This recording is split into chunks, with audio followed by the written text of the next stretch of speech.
Maswerteng gabi po mga ka-STL. Narito na po ang resulta ng STL Pangasinan para sa araw na to, 3rd draw, August 19, 2025. Araw ng Martes. Naway ang mga natayan niyo po mga numero kanina ay manalo nawa ngayong gabing ito, 8:45 PM. Kaya't kunin niyo na po ang inyong mga ticket. Narito na po ang resulta.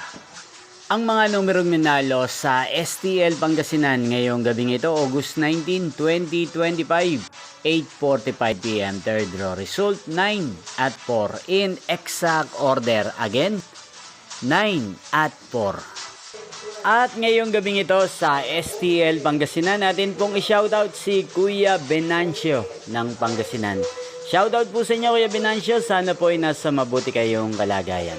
Inyo pong napanood ang resulta ng STL Pangasinan sa channel na to, Roderick Hernandez TV. Magkita-kita pong muli tayo bukas ng alas 12 ng tanghali dito po sa channel na to. Thank you for watching and God bless us all.